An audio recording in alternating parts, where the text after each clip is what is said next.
हमसे पहले की जो पीढ़ी है उसकी नुमाइंदगी करते हुए तस्लीमुद्दीन साहब बैठे हुए हैं और उस तरफ नई पीढ़ी की नुमाइंदगी करते हुए सरफराज साहब बैठे हुए हैं। ये अपने आप में बहुत खूबसूरत लम्हा है और बिहार वालों, आप खूबसूरत लम्हों के गवाह हैं। आप खुशनसीब लोग हैं कि एक तरफ लालू जी बैठते हैं, एक तरफ तेजस्वी बैठते हैं, एक तरफ तस्लीमुद्दीन साहब बैठे हैं, एक तरफ सरफराज साहब बैठे हैं। काश उत्तर प्रदेश भी ऐसे मंजर संभाल पाया होता तो आज हालात ऐसे ना होते। बहुत खूबसूरत सा मुशायरा है ये। मैं 4 मिसरे पढ़ता हूं। यकीनन उदासी भरा दिन है, लेकिन आज की ये जो शाम है इसे आपने इतना खूबसूरत बना दिया है कि उदासियां दूर हो गई हैं। मैं ये देख रहा हूं कि सरफराज साहब बैठे हैं, उनके बगल में हमारे डीएसपी साहब बैठे हैं, डीके सिंह साहब, शायद यही नाम है, केडी सिंह है या डीके सिंह, ऐसा कुछ मुझे बताया गया। अच्छा, उत्तर प्रदेश में भी चीजें बदल रही। पहले AY थे यानी कि अखिलेश यादव, अब YA हैं यानी कि योगी आदित्यनाथ। तो चीजें बिल्कुल ऐसी ही बदल रही हैं जैसे यहां पर बदल रही हैं। कभी डीके सिंह साहब, कभी केडी सिंह साहब। मैंने जकी भाई से कंफर्म भी किया तो उन्होंने कुछ और बताया। बगल में आदरणीय संजय साहब बैठे हुए हैं। और सच मानिए, पूरे हिंदुस्तान के तमाम मशारों में जा करके ऐसा मंजर नहीं देखा कि एक पुलिस वाला रात के 12:30-1 बजे तक बैठ करके एक एक अच्छे शेर पर जिस तरह से वो दाद दे रहे हैं, वो ये बताता है कि वर्दी के अंदर उनके एक बहुत खूबसूरत सा दिल छुपा हुआ है। उन्हें सलाम है, उनकी मौजूदगी को सलाम है। वरना पुलिस वाले तो इतना डिसिप्लिन में, इतना अनुशासन में रहते हैं कि उन्हें शायरी वायरी से कहां मतलब है साहब। वो एक दरोगा जी कुएं में गिर गए, चले जा रहे थे, रास्ते में कुआं था, गिर गए। अंदर से आवाज लगानी शुरू करी, बचाओ बचाओ बचाओ। एक सिपाही उधर से गुजर रहा था, उसे आवाज कान में पड़ी तो उसने सोचा पता नहीं कौन इंसान है, बचाना चाहिए। पहली बार उसे लगा कि कोई नेक काम किया जाए। रस्सी वस्सी तलाशी और कुएं में लटका दिया। बोला जो भी हो पकड़ के ऊपर आ जाए। दरोगा साहब ने बड़ी मशक्कत से सफर तय किया। जब एक हाथ कुआं बच गया ऊपर आने के लिए तो सिपाही ने देखा, अरे ये तो मेरे दरोगा साहब है। उसे अनुशासन याद आ गया। उसने कहा जय हिंद सर। दरोगा जी फिर नीचे। तो ये जो अनुशासन है बहुत दिक्कत पैदा करता है। अब दरोगा जी और जोर से चिल्लाए, सिपाही भागा कि ये तो गलती हो गई। उधर से डिप्टी एसपी साहब गुजर रहे थे, उनके कान में आवाज पड़ी कि कोई अंदर चिल्ला रहा है। अमूमन पुलिस के बड़े अधिकारी नेक दिल होते हैं, दरिया दिल होते हैं। उन्होंने अपनी गाड़ी से रस्सी निकलवाई, रस्सी लटकाया, कहा भाई जो भी हो पकड़ के ऊपर आ जाओ। दरोगा जी ने फिर सफर तय किया। जब एक हाथ बचा तो दरोगा जी ने देखा कि अरे ये तो मेरे डिप्टी एसपी साहब है। उनको अनुशासन याद आया, उन्होंने कहा जय हिंद सर, फिर नीचे। तो ये जो अनुशासन है वो बड़ी दिक्कतें पैदा करता है। लेकिन आज सारे अनुशासन के दायरे में रहकर भी जिस तरह शायरी को जिया है लोगों ने, उसके लिए सलाम करता हूं। और तस्लीमुद्दीन साहब को सीमांचल का गांधी कहा जाता है। यकीनन ये वक्त ऐसा है कि जब गांधी की बहुत जरूरत है मुल्क को। मैं 4 मिसरे पढ़ता हूं। अगर सच लगे और लगे कि वही तेवर, वही लहजा है जो जिसके लिए या तो बहुत बदनाम हूं या बहुत मशहूर हूं, तो आप सबकी दुआएं मिलें। पढ़ता हूं साहब। फरेब दे के सियासी जमीन जीती है, फरेब दे के। पीछे लगा आपकी शिरकत होता। फरेब दे के सियासी जमीन जीती है, फरेब दे के, फरेब दे के सियासी जमीन जीती है, फरेब दे के सियासी जमीन जीती है। लहू में डूबी हुई आस्तीन जीती है, लहू में डूबी हुई। और अगले 2 मिसरे अगर सच लगे तो मेरी हिम्मत के लिए मेरा साथ दीजिएगा। मैं बोलता हूं साहब कि फरेब दे के सियासी जमीन जीती है, फरेब दे के लहू में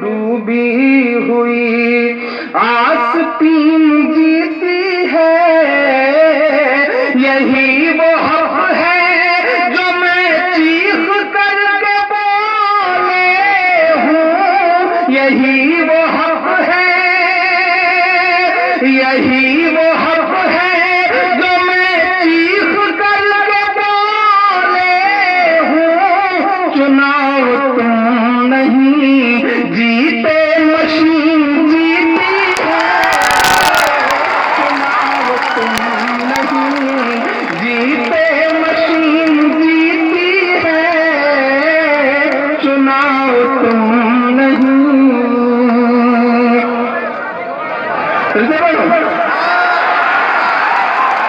फरेब दे के इधर भी जो दोस्त हैं उन सबकी शिरकत है। मैं पढ़ता हूँ साहब, बहुत बड़ी भीड़ है। मैं पिछले दिनों अररिया के बगल मैं पिछले दिनों आया था बहादुरगंज एक मुशारे में। इकराम भाई और चेयरमैन साहब और उनकी पूरी टीम यहाँ पे मौजूद है। बहुत खूबसूरत मुशारा हुआ था वो। तब से मेरी बड़ी ख्वाहिश थी कि आपके बीच फिर पलट करके आना हो, और आपने फिर से आवाज दिया। सलाम आपकी मोहब्बतों को। मैं पढ़ता हूँ साहब कि फरेब दे के सियासी जमीन जीती है, लहू में डूबी हुई आस्तीन जीती है। यही वो हक है जो मैं चीख करके बोले हूँ, यही वो हक है जो मैं चीख करके बोले हूँ। चुनाव तुम नहीं जीते मशीन जीती है, चुनाव तुम नहीं। सलाम है बिहार वालों आपको। उत्तर प्रदेश में भी गठबंधन हुआ, लेकिन महागठबंधन नहीं हुआ। काश महागठबंधन हुआ होता। बिहार के बारे में पूरी दुनिया कुछ भी कहे, लेकिन बिहार वालों पिछले दिनों आपने जो सीख दी है पूरी दुनिया को, और मैं बहुत शर्मिंदा होकर यहाँ खड़ा हूं। यकीन करें आप कि मैं आपके बीच में आता था तो ये कहता था कि नहीं, जो आपने पूरी दुनिया के सामने एक नजीर पेश की है उसे उत्तर प्रदेश आगे बढ़ाएगा, लेकिन हम नहीं बढ़ा सके। और अब आज फिर उसी दिन आपके सामने खड़ा होकर के ये बात कह के जा रहा हूं कि माशरे की कुछ ऐसी सफाई करनी है,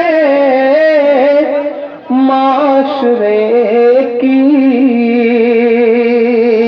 आज आते हुए रास्ते में हुए ये मिसरे तो बिल्कुल सोच रहा हूं कि देख देख के पढ़ दिया जाए कि माशरे की कुछ ऐसी सफाई करना है, माशरे की, माशरे की कुछ ऐसी सफाई करना है, बड़ाई और ना किसी की बुराई करना है, बड़ाई और ना किसी की बुराई करना है।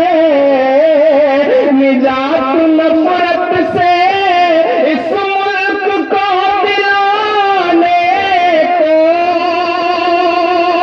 लाश वहां तक के खाद को कसम देता हूं अगले मिसरे पे, अगर सच लग जाए तो मुझे मुहर लगा करके बताना कि आप तैयार हैं ये जिम्मेदारी उठाने के लिए। मैं बोलता हूं साहब, माशरे की कुछ ऐसी सफाई करना है, बड़ाई और ना किसी की बुराई करना है।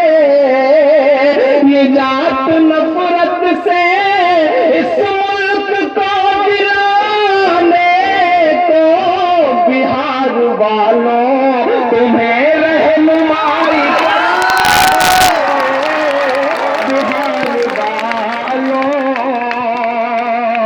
बिहार वालों तुम्हें रहनुमाई करना है, बिहार वालों तुम्हें।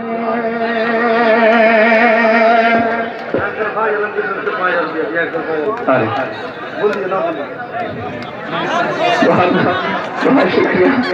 आप नहीं, अल्हम्दुलिल्लाह पहला ऐसा मुशारा देख रहा हूँ। बाकी मुशारों में सिर्फ माला आती है, यहाँ माल भी आ रहा है, माला माल हो रहा है। माला माल हो रहा है, ये बहुत अहम बात है। और तभी अनामिका बैठ करके कह रही थी कि मुशायरों में अमूमन ऐसा नहीं होता, कवि सम्मेलन में ऐसी परंपरा नहीं है, तो मैं तो बड़ा अनकंफर्ट फील कर रही हूँ। मैंने कहा रकम ठीक ठाक है, अनकंफर्ट मत फील करो वरना नुकसान हो जाएगा।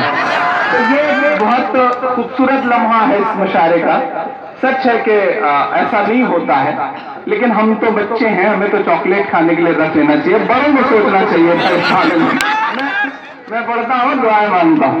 निजात नफरत से इस मुल्क को दिलाने को बिहार वालों तुम्हें रहनुमाई करना है, बिहार वालों तुम्हें। अच्छा, ये जो पैसेज है इधर से सीढ़ियां हैं, ऐसा लगता है जैसे इधर कोई आदमी बनाने की फैक्ट्री हो और एक एक करके बंदा निकल करके सामने आ रहा है।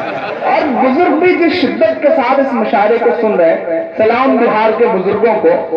और बार बार अनामिका कह रही थी चश्मे उतार के साफ किए उन्होंने। तो मैं मंसूर भाई के पड़ोस में बैठा था, मैंने कहा आप इतने करीब बैठे हैं तब भी आपको चश्मा उतार के साफ करना पड़ रहा है, ऐसा क्यों हो रहा है? आपको तो दूरदृष्टि दोष नहीं होना चाहिए। उन्होंने कहा नहीं, उनका इशारा किसी और की तरफ है, नाम जबरदस्ती मेरे ऊपर डाला जा रहा है। मैं आ रहा था, बहादुरगंज पहुंचा तो मैंने देखा कि एक 3 बुजुर्ग माशाल्लाह खड़े हैं सड़क पर, और अनामिका जब उधर से गुजरी तो एक बुजुर्ग ने अनामिका को देख के गौर से कहा सुभान अल्लाह। थोड़ा सा अनामिका आगे बढ़ी, एक बुजुर्ग उन्होंने और गौर से देख के कहा माशाअल्लाह। तीसरे साहब कुछ ज्यादा ही समझदार, उन्होंने बहुत गौर से देख के कहा इंशाअल्लाह।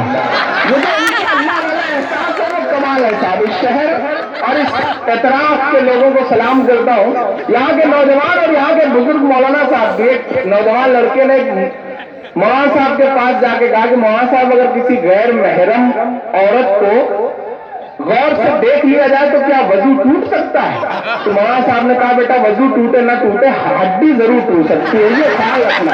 ये बिहार है, तो इस बिहार को सलाम करते हुए मैं 4 मिसरे पढ़ता हूँ इस मुशायरे में जो खूबसूरत सा लम्हा है, इसके नाम के चाक है जिगर फिर भी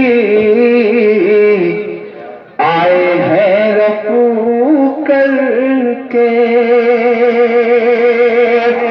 सुन के बताइएगा साहब, इधर के लोग भी दाद दे सकते हैं। मैं बोलता हूँ कि चाक है जिगर फिर भी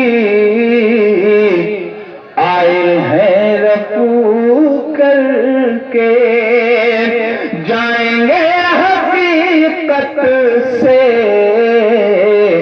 तुमको रूबरू करके, जाएंगे हकीकत से तुमको रूबरू करके। प्यार की बरिस से और मिसाल क्या होगी। तमाम पत्रकार साथी, तमाम प्रशासन से जुड़े लोग बैठे हैं। इमरान के जो मिसरे हैं, यही सच्चा हिंदुस्तान। मैं पढ़ता हूं साहब कि जाएंगे हकीकत से तुमको रूबरू करके, प्यार की बरिस से और मिसाल क्या होगी। हम नमाज पढ़ते हैं गंगा में वजू करके, हम नमाज पढ़ते हैं गंगा में वजू करके। चाक है जिगर फिर भी आए हैं रफू करके, जाएंगे हकीकत से तुमको रूबरू करके। प्यार की बरिस से और मिसाल क्या होगी।